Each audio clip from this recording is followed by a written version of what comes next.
Okay, igara aad dan iga go'ayo. So waxaan rabaa inaan dhaho marka maadaama uu Ilaahay maaragtay wixii isku dheeli tiray annakiina aan qaribnay bal horta aan wax saxno marka aan wax saxnana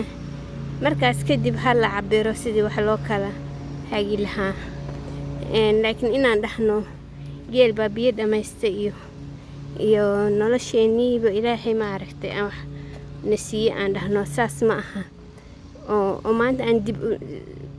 socos ku sameyn ma fiican mideeda kale dadka miyiga ku nool waa dadkii masaakiinta oo haddii magaalada la soo dejiyo aad u dayacmi lahaa iyo duleedadeeda ku noolaan lahaa marka Ilaahay hadday mutawakkiliin iska noqdeen miyigooda iska degan inaan annakii ku dhibno ma aha waxaa soo dhaba inaan u sahalno noloshooda annakana aan ku intifaacno xayawaankaasna ay maaragtay ay nolol beritool Allah u aclam inaan magaalo ku soo wada aruurno yaa og noloshaanayta iyo wax inay socon doonto oo annakii noqono dad ku nool wax iska aminkay rabaan tegi karaya ama koronto ha ahaato ama taasaaba aniga ilaah tagta baadiyaha waa nololaha maaragtay sustainable ay dhahaan ama soconaya ama wax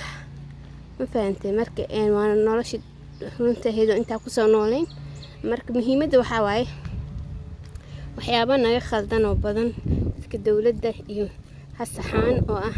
dhirta maaragtay la jarayo ha joojiyaan ka hortagaan dhir abuuris